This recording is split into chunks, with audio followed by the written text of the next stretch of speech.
Novamente, irmãos, estamos aqui, com muita alegria, podendo expor a palavra de Deus. Hoje vamos começar a estudar o capítulo 2 de Efésios. Vamos até o versículo 10, rogando ao Senhor que nos capacite nisso, a olharmos para a sua palavra como verdadeira palavra de Deus, com todo temor e tremor em nossos corações, com o desejo de servi-lo e adorá-lo. Efésios capítulo 2, versículos 1 ao 10. O título que fica para nós hoje é Da Morte para a Vida, a Maravilhosa Graça do Salvador. Leamos então capítulo 2 de Efésios.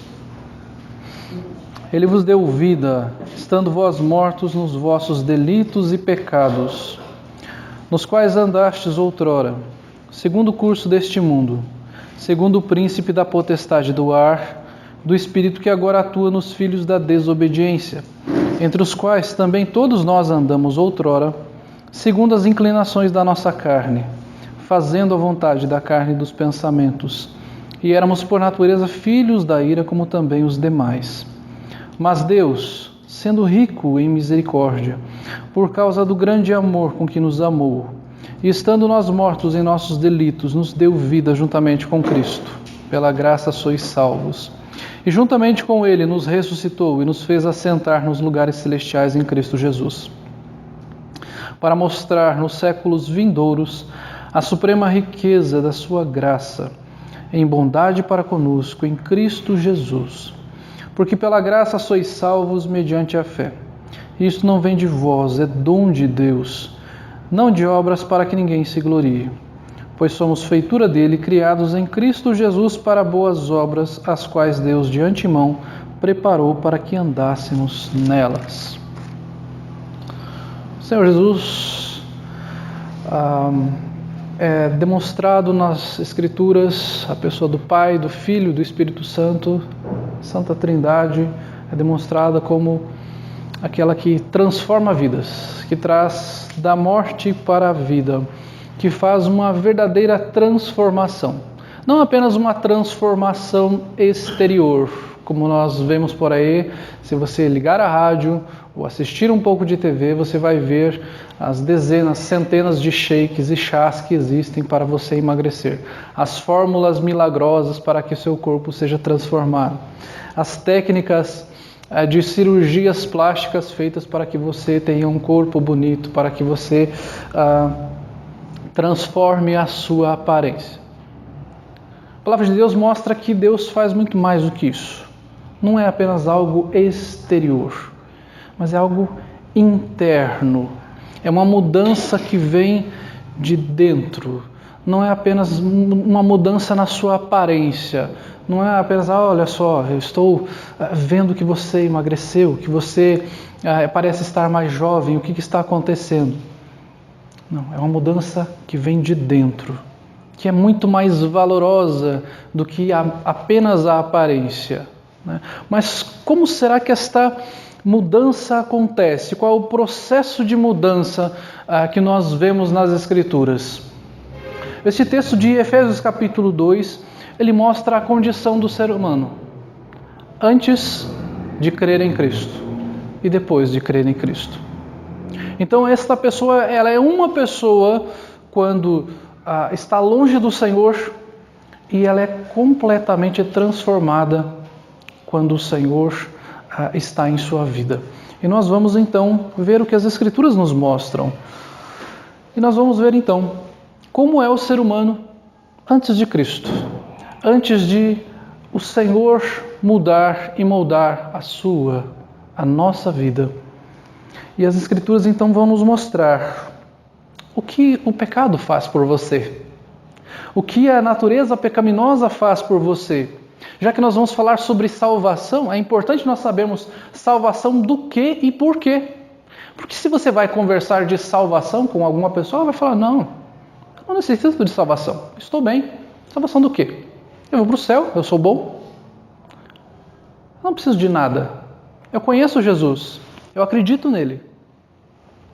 Mas o que será que a Bíblia nos mostra acerca do ser humano sem Cristo? O versículo 1 já começa falando: Ele vos deu vida estando vós mortos nos vossos delitos e pecados.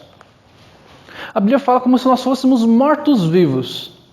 Alguns aqui provavelmente já assistiram, eu sei, pelas postagens em Facebook, que tem alguns que são fãs de algumas séries de Walking Dead ou coisas do tipo, de zumbis. E é como se o ser humano fosse assim, um zumbi, um morto-vivo. Sem Cristo nós somos mortos-vivos. Nós somos como aqueles zumbis feios que querem só comer pessoas, que querem matar outras pessoas, que estão ali, seres tenebrosos, com aquela aparência terrível, estão mortos. Não tem nenhuma produção espiritual na vida deles. Não há uma espiritualidade. A vida sem Cristo é espiritualidade morta. Você está morto espiritualmente. Você é um morto-vivo. Você está vivo, né? Seu corpo está vivo, você fala, você come, você conversa, você trabalha, mas espiritualmente você está morto. Morto. Você não conhece ao Senhor. Você está indiferente à mensagem do Evangelho. Você não está nem aí para aquilo que é falado. Então a Bíblia fala, você está morto, espiritualmente falando. E o texto continua no versículo 2 falando, nos quais andastes outrora, segundo o curso deste mundo, o príncipe da potestade do ar, do espírito que agora atua nos filhos da desobediência. Vocês estão mortos espiritualmente, e o texto fala aqui que você está morto por causa dos seus delitos e pecados. Ou seja, você nasce pecador, ou seja, você já nasce morto espiritualmente, porque você já nasce em pecado, como as Escrituras nos falam, que nós nascemos em pecado já, somos concebidos em pecado, na iniquidade. E então, este pecado ele gera morte espiritual. E nós estamos mortos espiritualmente antes de termos a Cristo, antes de o Senhor nos resgatar. Nós andávamos nesses delitos e pecados também, quando mortos espiritualmente. Quando a Bíblia fala em andar, ela fala andastes outrora, primeiro ela está falando que era uma prática, você anda fazendo isso, ou seja, você pratica, faz parte da sua rotina, é o seu estilo de vida pecar. É aquilo que você faz, desde acordar até ir dormir, é aquilo que você faz sempre. Rotina é aquilo que costumeiramente você faz. Não é? Você acorda, tem um certo horário que você acorda, você toma um café, né? Você vai trabalhar, você volta para casa, você almoça, volta a trabalhar, toma um banho à tarde, vai dormir. Isso é uma rotina, normalmente você faz essas coisas. E para aquele que não tem a Cristo, a rotina é pecar, é viver em delitos e pecados, é viver ofendendo a pessoa de Deus, a santidade de Deus, a pureza de Deus. Então nós, antes de crermos em Cristo, andávamos desta forma. Andávamos em delitos e pecados. Tínhamos esta prática. Não havia outra opção para nós. O ser humano nasce pecador e sem ele ter a Cristo, ele não tem outra opção senão pecar. Senão fazer aquilo que ofende a santidade de Deus. Você não fará nada que agrade a Deus antes de o Senhor te resgatar. Então você andava assim antes. Eu andava assim antes. A prática era essa. Por isso nós estávamos mortos espiritualmente, estávamos mortos para o Senhor. Os efésios andavam assim. Existia muita feitiçaria no meio deles, e esta era a prática deles. Existiam artes mágicas no meio deles, tanto que Atos capítulo 19 lá vai falar que eles reuniram ali muitos livros de artes mágicas, levaram lá para a praça e queimaram aqueles livros. Existia muita promiscuidade no meio deles, tanto que a promiscuidade era elevada a um nível espiritual. Era a espiritualidade. Eles iam a um templo, onde a forma de eles adorarem os deuses era ter relação sexual com uma prostituta cultual, com uma sacerdotisa. Essa era a prática deles. O Paulo está falando, vocês viviam nisso. Vocês andavam nisso antes. Vocês faziam isso sempre, fazia parte da rotina de vocês. Vocês faziam parte de toda essa feitiçaria, de toda essa promiscuidade, de tudo que acontecia aí, de toda a idolatria que acontecia aí. Da deusa Ártemis, da Diana. Vocês faziam parte de tudo isso, e vocês andavam nisso, era a prática de vocês. É isso que o pecado faz, torna algo rotineiro na sua vida. Sempre fiz, vou continuar fazendo. Se torna normal, você é indiferente para com aquilo, você se torna uma pessoa que aquilo não te faz mal, ela só vai te dar algum problema, né? Se de repente você olhar para a consequência daquele pecado, mas você não vai se arrepender do seu pecado. Você vai ficar pensando na consequência que gerou aquele pecado, porque você foi pego naquele pecado, você foi pego na mentira, você foi pego em alguma circunstância escandalosa, você foi pego fazendo algo de errado, e aí você lamenta por causa das consequências, não porque você estava arrependido. Antes de termos a Cristo é assim. Este é o pensamento do ser humano sem Cristo. Ele pensa apenas nas consequências terrenas e não nas consequências espirituais, não nas consequências eternas. O texto do versículo 2 ainda fala que nós andastes outrora, segundo o curso deste mundo. E quando ele fala segundo o curso deste mundo, ele fala como se o pecado fosse uma epidemia global que contaminasse seres humanos de todas as classes sociais, de todas as raças. Não eram apenas judeus, mas eram também gentios. O pecado contamina todo ser humano. Todos nascemos em pecado, com a natureza pecaminosa e com a culpa pecaminosa. A culpa é que nos condena. Todos nós nascemos com essa culpa, com esse fardo, com esse peso nas nossas costas. Então ele fala, vocês andaram outrora segundo o curso deste mundo. Não eram só vocês, mas era este mundo que está todo contaminado com o pecado.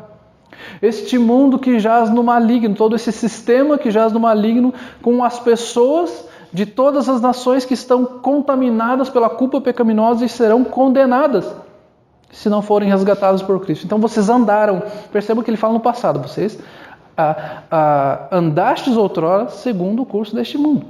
Ou seja, eles não andavam mais. Era carta para crentes. E quando ele fala isso, ele relembra, olha a situação que as pessoas se encontram sem Cristo. Olha a situação que vocês se encontravam sem Cristo.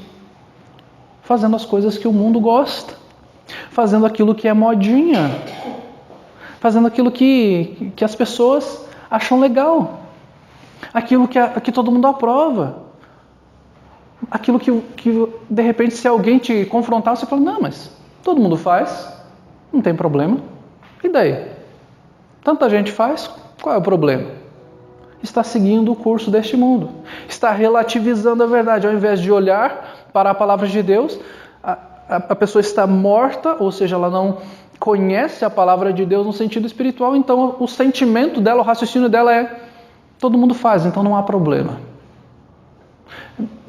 Este princípio era errado antigamente, mas agora não é, mas todo mundo faz, não há problema. É andar segundo o curso deste mundo. É fazer o que o mundo quer e não o que o Senhor quer. É por isso que as pessoas estão mortas. Porque elas estão insensíveis ao Evangelho. Elas não querem saber do Evangelho. Elas querem saber de satisfazer as suas paixões. O texto continua falando, segundo o príncipe da potestade do ar, do espírito que agora atua nos filhos da desobediência. Quando ele fala segundo o príncipe da potestade do ar, ele está falando de Satanás. Ele está falando, olha, vocês já estiveram sob a atuação de Satanás. Satanás atua na vida das pessoas que não têm a Cristo.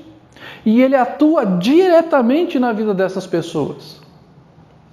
Ele pode fazer isso com o crente também? Pode. Ele pode tentar o crente. mas ele não pode possuir o crente.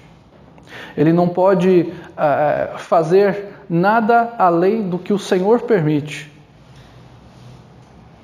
O diabo, ele é o tentador, ele é o adversário. E quando nós estamos longe de Cristo, nós estamos à mercê. Nós estamos vulneráveis a Satanás, a todos os ataques de Satanás. Na verdade, não serão nem ataques, porque nós já somos servos dele, sem Cristo. Você está completamente vulnerável sem Cristo. Você vive para Satanás. Você é servo de Satanás. É isso que Paulo está falando à igreja de Éfeso. Antes, vocês eram servos de Satanás. Vocês faziam tudo conforme a vontade de Satanás, o príncipe da potestade do ar. Ou seja, é ele quem reina sobre a vida de vocês. Aqueles que não creram em Cristo, o rei de vocês é Satanás.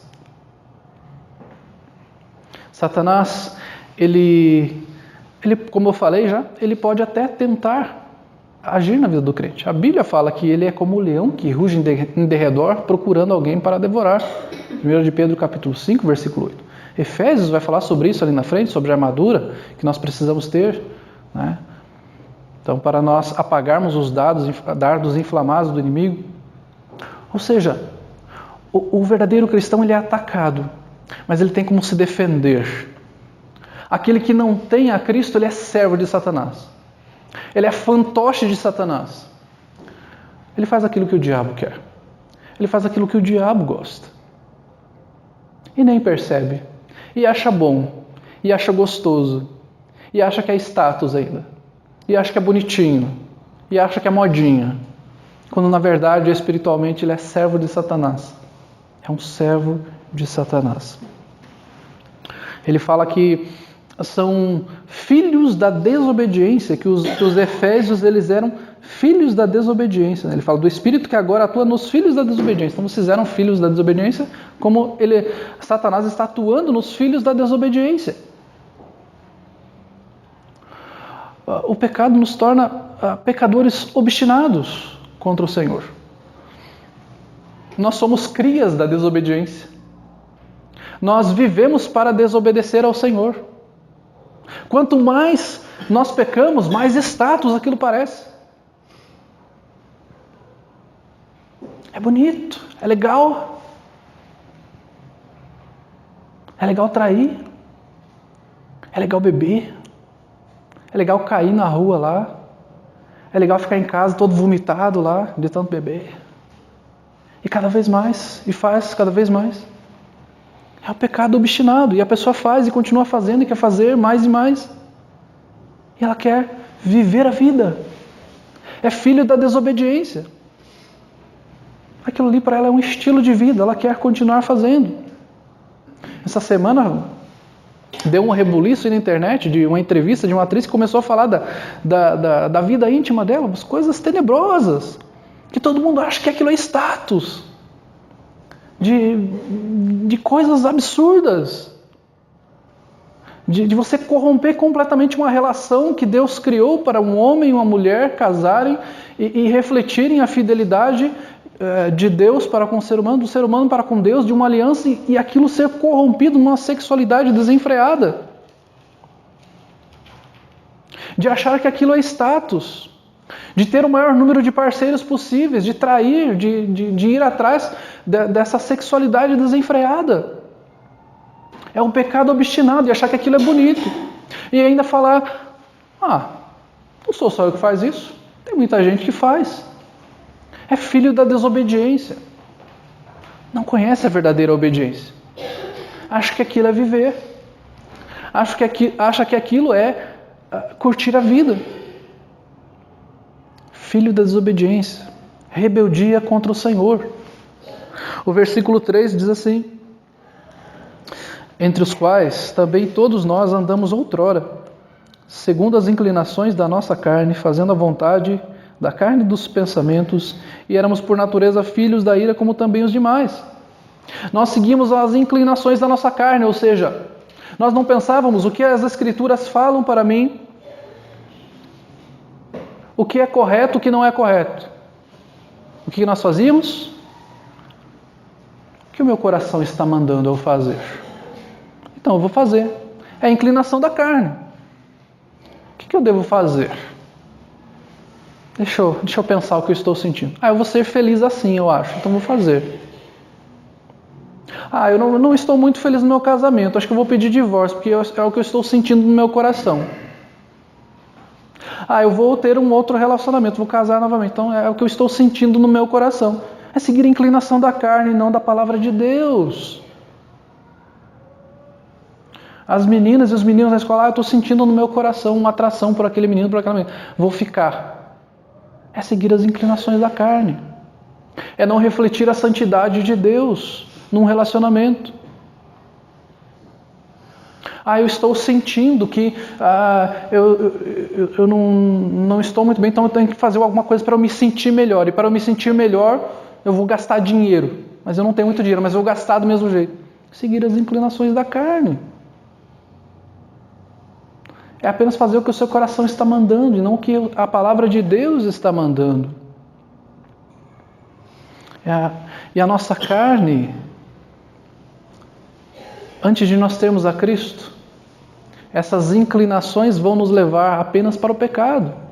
Se o Espírito Santo de Deus não agir em nós, a nossa inclinação é apenas para pecar. É apenas para ofender a santidade de Deus. É apenas para buscarmos reconhecimento, prazer, alegria.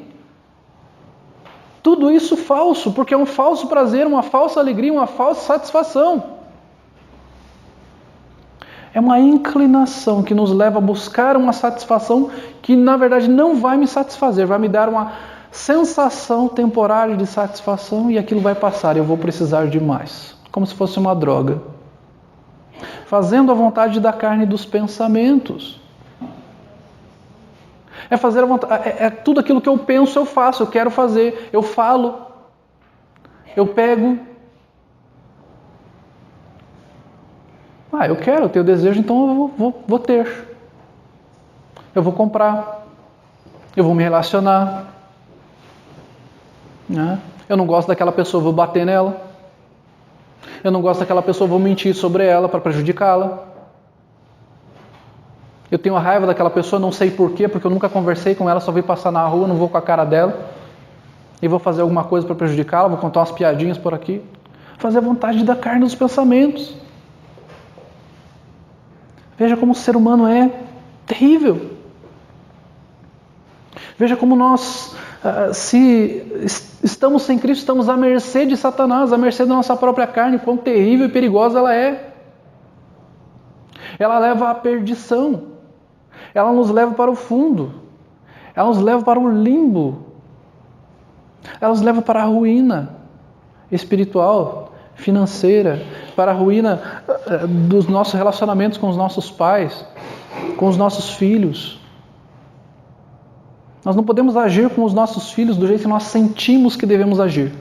Nós temos que agir com os nossos filhos de acordo com o que a Bíblia manda que nós tenhamos essa ação com eles. Filhos, vocês devem ter um relacionamento com os pais de vocês de acordo com o que a Bíblia fala, não de acordo com o que você está sentindo. Meu pai, estou meio...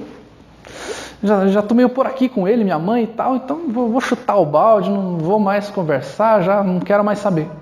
É isso que a Bíblia manda você fazer? Estou cansado. Só eu faço, os outros não fazem, então ninguém vai fazer. Vamos abandonar pai e mãe, não vou cuidar direito do meu filho. É você agir com as inclinações da sua carne. É não olhar para aquilo que a Bíblia manda você fazer, de honrar pai e mãe. De você cuidar dos seus filhos, de você amar os seus filhos, de você criar na disciplina do Senhor. Ao invés de você... eu já fiz demais, estou cansado, já falei demais, já disciplinei demais, agora eu vou deixar por conta. Não é assim que um verdadeiro cristão age. Não age segundo as inclinações da sua carne, não faz a vontade da carne dos pensamentos. Isso é coisa de incrédulo, pagão. O pecado escraviza, porque você segue a inclinação da sua carne.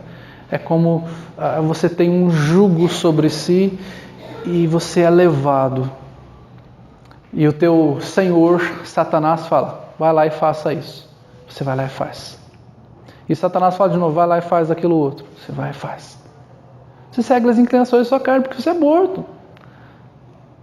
Você acha aquilo legal.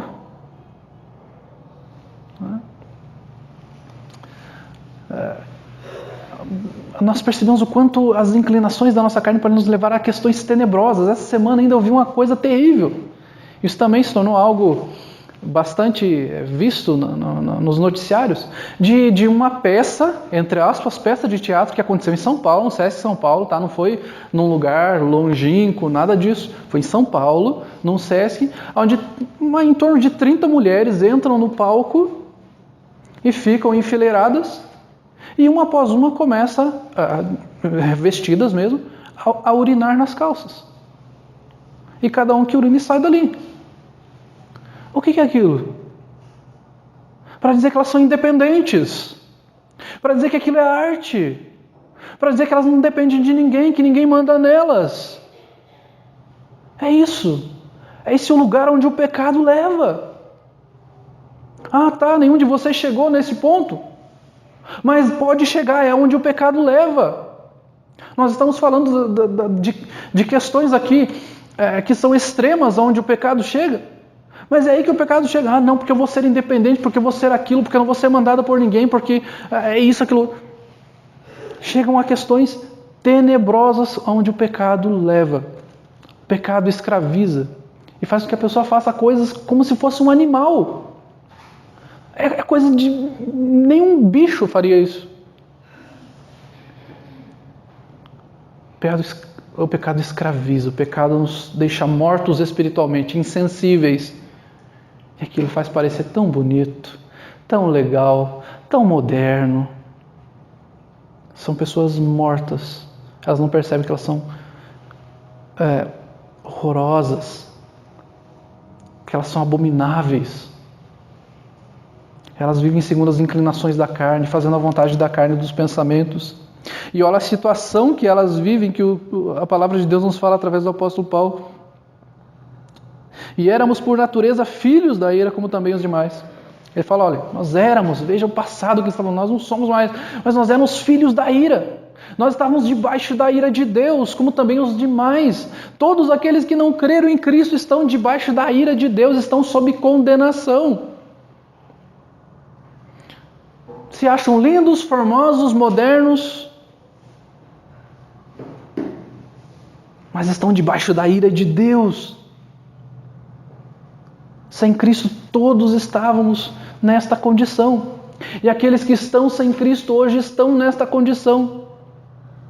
Nesta condição deplorável, patética, de morte espiritual, filhos da ira, debaixo da ira de Deus. Ah, mas Deus não é amor sim. Deus ama o seu povo, Deus ama os seus eleitos. Mas aqueles que não creem nele estão debaixo da ira dele. Ou você acha que Deus ama aquele que está afrontando a sua santidade, afrontando a sua pureza, afrontando a sua soberania? Essas pessoas estão debaixo da ira de Deus. Essas pessoas não honram ao Senhor, não se prostram aos pés da cruz. Estão debaixo da ira de Deus, em condenação. Romanos capítulo 3, versículo 23 vai falar isso.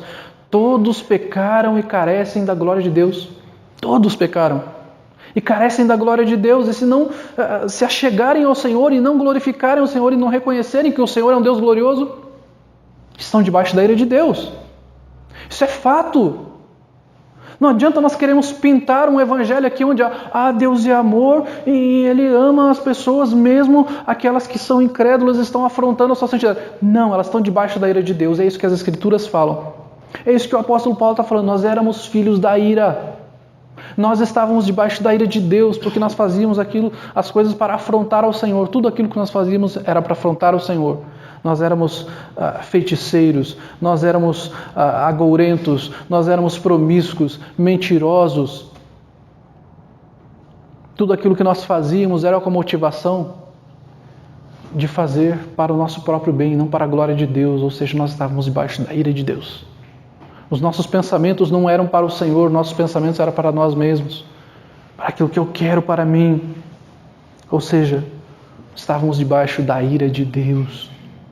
Isso é algo muito sério. Este é o Evangelho do Senhor Jesus Cristo. Todo aquele que não creu em Cristo está debaixo da ira de Deus. Mas agora nós vamos ver o que Deus fez pelos eleitos. Nós vimos o que o pecado fez por nós: destruição, morte, ruína, escravidão.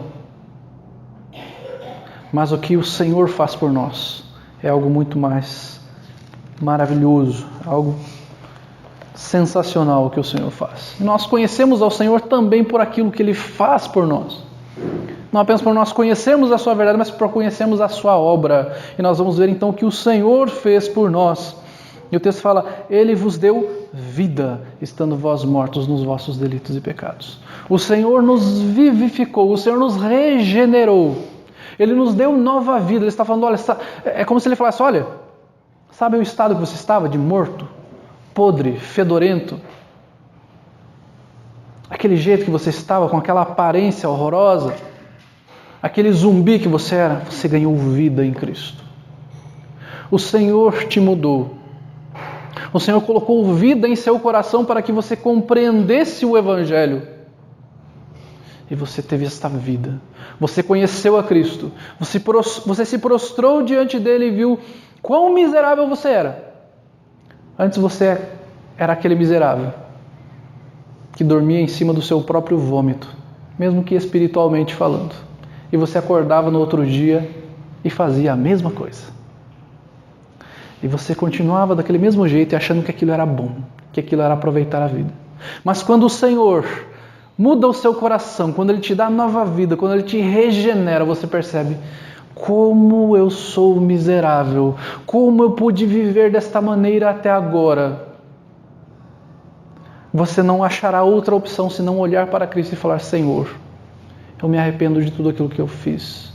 Me salva. Eu necessito do seu perdão, eu necessito da sua misericórdia, e o Senhor nos salva. Ele nos deu vida, Ele nos concedeu vida. Você estava morto e reviveu. Você precisa dele, Ele é o autor da salvação. Você não vai conseguir ser salvo sozinho. Eu já ouvi de algumas pessoas, quando a gente fala do Evangelho e a gente convida para ver o culto: eu tenho que arrumar algumas coisinhas, acertar algumas coisinhas com Deus para ir para a igreja antes. Não, você é miserável mesmo, você é pecador mesmo. Eles acham que a igreja é lugar de pessoas perfeitas. Não, a igreja é lugar de pessoas que reconhecem que são pecadoras e necessitam da graça de Deus. Se nós estamos aqui, compreendemos o Evangelho, nós estamos aqui porque nós entendemos que somos pecadores e necessitamos da graça do Senhor. Que nós somos falhos, de que sem Ele nós não conseguimos viver. O versículo 5 também fala disso, né? O versículo 1 fala sobre Ele vos deu vida, e o versículo 5 também vai falar: estando nós mortos em nossos delitos, nos deu vida juntamente com Cristo. Pela graça sois salvos. Ele nos deu vida em Cristo. Você estava lá, deformado espiritualmente. O Senhor te deu vida, te restaurou espiritualmente, te fez andar espiritualmente, te fez enxergar espiritualmente, te fez uma nova criatura, uma nova vida. Eis que as coisas velhas passaram, eis que se fizeram novas a partir de agora. O Senhor nos deu vida, Ele é o autor da nossa salvação. O versículo 4 também nos diz assim: mas Deus, sendo rico em misericórdia por causa do grande amor com que nos amou. Versículo 4 nos mostra que, além de Ele ter nos dado vida, Ele é rico em misericórdia. Ele é amoroso. Ele fala rico em misericórdia, com grande amor com que nos amou. Ele é um Deus amoroso. Perceba que nós não podemos deixar de conciliar essas coisas. Deus, Ele é amoroso, misericordioso, longânimo. Mas Ele também se ira. Ele se ira contra o pecado, contra o pecador que está longe dEle. Então Ele fala: estava irado com vocês antes. Vocês eram filhos da ira. Mas eu amei vocês. E eu os trouxe para mim, eu dei vida a vocês, eu fui rico em misericórdia para com vocês. Deus é um Deus amoroso, aquele Deus que nós cremos, o único e verdadeiro Deus. Ele é um Deus amoroso, que apesar de tudo aquilo que você fez, de toda a afronta que você cometeu para com o Senhor, Ele amou você, Ele amou o seu povo, Ele amou os seus eleitos, não por alguma coisa de boa que havia em você, muito pelo contrário. Ele precisou mandar o seu Filho Jesus para morrer pelos nossos pecados. Ele precisou mandar o seu único Filho para ser humilhado em nosso lugar, o justo pelos injustos. Ele faz algo que nós não conseguiríamos fazer. E Ele sabia que por nós mesmos, nós não quereríamos o Evangelho. Nós não desejaríamos o Evangelho. E Ele nos concedeu então a capacitação através do Espírito Santo, da regeneração do Espírito, para que nós conhecêssemos o Evangelho. Nós vemos em 1 João capítulo 4, versículo 10, falando sobre o amor de Deus por nós. Vejam quão importante esta obra do Senhor. 1 João capítulo 4, versículos 10 e versículo 19.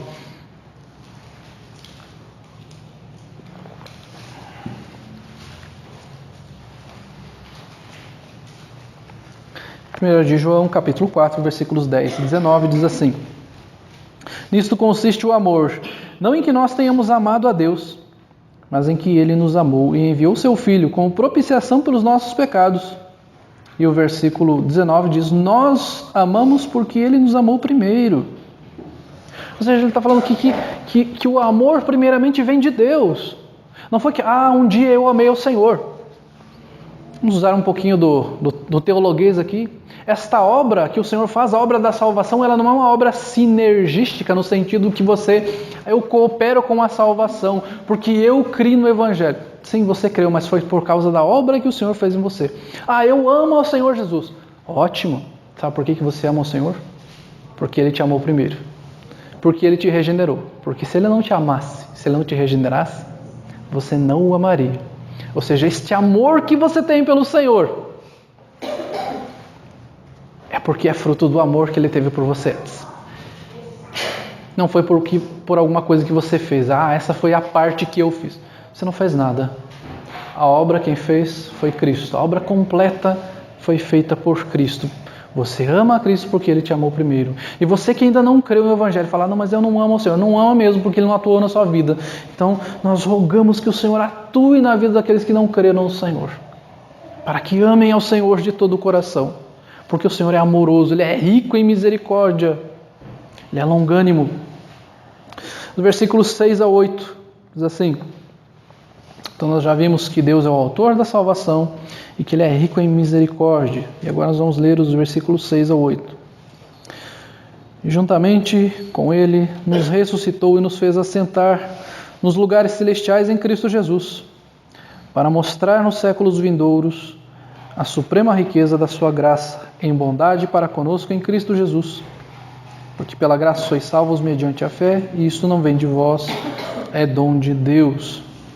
Ele nos concedeu salvação definitiva.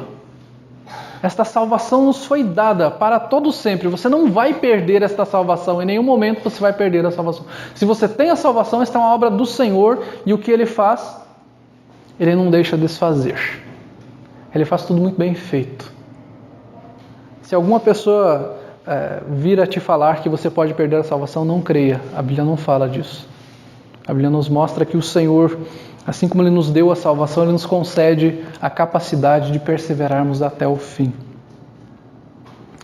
E como nós lemos aqui no texto, ele fala que nós juntamente com Cristo fomos ressuscitados e Ele nos fez assentar nos lugares celestiais em Cristo Jesus. Então é como se essa obra já fosse completa e nós já estivéssemos tomado posse desta herança celestial, estivéssemos na vida celestial com Cristo Jesus. Porque é algo líquido e certo que vai acontecer para o cristão. Não é algo que provavelmente vai acontecer para o cristão. Para o cristão vai acontecer, é 100% de certeza. Não há uma possibilidade de um cristão, eu era cristão antes e agora não sou mais. Não, então você nunca foi. Porque se um dia você foi regenerado pelo Senhor, se você foi salvo pelo Senhor, se o Senhor trabalhou na sua vida, Se o Senhor te deu um processo de santificação, uma vida com Cristo, ou você é salvo ou você não é. Não existe meio termo. O Senhor, Ele concede esta salvação definitiva porque Ele é rico em graça. Ele faz esse contraste de tirar-nos das profundezas do inferno, de tirar-nos daquele limbo, da vida miserável que nós nos encontrávamos, mortos nos nossos delitos e pecados, para uma herança celestial. Percebe o tamanho da graça de Deus? Que graça maravilhosa! Você ofendia o Senhor, você era um miserável, você não merecia nada disso, e o Senhor te amou. E você não amaria o Senhor de maneira alguma, e o Senhor te deu um novo coração. Você não teria capacidade para perseverar, e o Senhor te dá a perseverança. Ele te capacita a viver uma vida em perseverança até estarmos com o Senhor para todo sempre. Que Deus maravilhoso esse! Que riqueza da graça nós vemos aqui! De o Senhor nos tirar das profundezas do inferno e nos levar para uma vida celestial, para mostrar nos séculos vindouros a suprema riqueza da sua graça. Deus nos fala, pela graça vocês são salvos. É uma salvação graciosa. Ele nos concedeu essa salvação. Percebe que fala, pela graça sois salvos mediante a fé. E isto não vem de vós, é dom de Deus, não de obras para que ninguém se glorie. Ou seja, mostra a soberania de Deus. Vocês são salvos, mas não por algo que vocês fizeram. Foi por algo que você fez, porque você é bonzinho, porque você é inteligente, porque você é simpático. É graça. É porque você era mau. É porque você estava distante dele. E o Senhor mesmo assim foi gracioso para com você. Isso é um mistério para nós. Você pensa, mas por que ele fez isso? Porque ele é amoroso. Porque ele é gracioso. Porque você não merecia nada. Ninguém merece nada. Todos nós merecemos condenação. O Senhor foi gracioso. Foi amoroso para conosco. Deus não deve nada para você. Você não deve ficar pedindo para Deus restituir o que é teu. Você não tem nada. Se Ele fosse restituir alguma coisa para você, Ele te jogaria no mais profundo inferno, porque é isso que você e eu merecemos. Deus não deve nada para você e para mim. Aquilo que Ele nos deu, nós não temos como pagar durante toda a eternidade, mesmo que nós tentássemos fazer algo, nós não teríamos capacidade de pagá-lo. Foi Ele quem nos deu tudo. A origem da graça e da fé estão nele. Pela graça sois salvos mediante a fé. E isto, a graça e a fé, não é só a fé, como alguns pensam, não, a fé é dom de Deus. Não é só, isto não vem de vós, é a graça e a fé. É dom de Deus. Não é por algo que você fez. A fé que você teve para crer em Cristo veio de Deus. A fé que você pensa, se você não creu no Evangelho, mas eu não consigo ter fé. Ela é dom de Deus. É o Senhor quem vai capacitar você ter essa fé. Não a fé meramente no acreditar. Eu acredito que Deus existe. Isso até Satanás acredita. A Bíblia fala isso. Crês tu que Deus é um só? Fazes bem. Até os demônios creem e tremem. Então, se fôssemos pensar assim, tem muito demônio que é mais crente que muita gente que se diz crente por aí. Porque tem muita gente que diz que crê em Deus, mas não treme na base de saber da maravilhosa, de quão grande Ele é, de quão maravilhoso Ele é, do senhorio dEle, de quão poderoso Ele é. A fé verdadeira, ela é também de nós conhecermos, sim, de nós sabermos que Ele existe, de reconhecermos que Ele é maravilhoso, poderoso, mas de sermos servos dEle, de falarmos, obrigado Senhor, porque um dia eu fui servo de Satanás, porque um dia eu era escravo de Satanás, eu fazia aquilo que ele mandava eu fazer, mas agora eu sou o seu servo e é meu prazer fazer a sua vontade. E o Senhor fez uma obra tão grande na minha vida que Aquilo que ficou para trás eu não considero nada como perda. Eu não digo, puxa, eu criei no Evangelho, agora eu não posso fazer nada daquilo que eu fazia antes. Não, aquilo lá eu considero tudo como lixo. Aquilo lá para mim não faz falta nenhuma. O que importa para mim agora é viver Cristo. É ser servo do único Deus vivo e verdadeiro. É Ele que nos concede esta fé, por meio da sua graça. Não é nada seu, não é nada do que você fez. Você não fez nada, você não pode fazer nada. Qualquer coisa que você fizesse seria apenas para estragar tudo. A única coisa que nós conseguimos fazer por nós mesmos é estragar tudo. Se o Senhor não atuar em nossas vidas, tudo que nós tocarmos vai ser para causar algum tipo de estrago. Para encerrarmos, versículo 10 diz: pois somos feitura dele, criados em Cristo Jesus para boas obras, as quais Deus de antemão preparou para que andássemos nelas.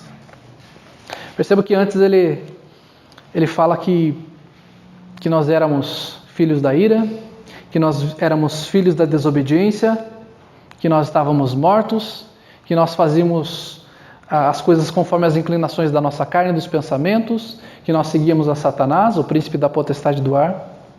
Mas quando nós cremos em Cristo, ele fala que nós somos feitura dele. Nós deixamos tudo isso para trás e agora nós somos filhos de Deus, somos feitura dele, somos feitos por ele, somos nova geração, somos nova criatura. Toda aquela podridão, todo aquele lixo, todo aquele fedor foi deixado para trás. Toda a perdição foi deixada para trás. Agora nós somos filhos de Deus. Nós somos transformados pelo Senhor. E o que o Senhor fala aqui? Que Ele nos transformou e Ele nos sustenta. E Ele fala que nós fomos feitura dEle, somos feitura dEle, criados em Cristo Jesus para boas obras. Ele não está falando que o cristão não deve fazer boas obras. Ele fala, não, deve fazer sim. Você não deve fazer para a salvação. Na verdade, é o que ele está falando aqui, ó. As boas obras vão ser consequências da sua salvação. Então não fique naquela, eu não vou fazer boas obras, senão eu vou ser identificado com um grupo, com uma seita, com não sei quem. Não, você deve fazer boas obras sim. Nós vemos ao longo da Escritura aqui, desde o Pentecostes ali, como os cristãos se portavam, ajudando uns aos outros, cuidando uns dos outros. Nós vemos o cuidado que eles tinham uns com os outros, de inclusive vender suas propriedades para cuidar de outras pessoas que estavam ali temporariamente, de receber os irmãos nas suas casas, de auxiliar as viúvas, de auxiliar os órfãos. O apóstolo Paulo fala em Gálatas, que nós estudamos há um tempo atrás, de nós fazermos o bem a todos, mas principalmente os da família da fé. Então nós devemos sim fazer boas obras, estarmos atentos à necessidade dos nossos irmãos, à necessidade de outras pessoas e cuidarmos uns dos outros. Porque o Senhor fez isso. O Senhor mandou que nós fizéssemos isso. Ele fala que nós somos criados para boas obras. Não porque nós vamos fazer para termos algo, mas porque nós vamos fazer porque o Senhor já nos deu algo. E Ele fala, essas boas obras, elas já foram preparadas para vocês fazerem. São oportunidades de vocês me servirem. Fala, o Senhor já preparou para vocês fazerem. Então não é algo que vocês vão fazer por si próprios. O Senhor já concedeu para vocês, é uma provisão de Deus.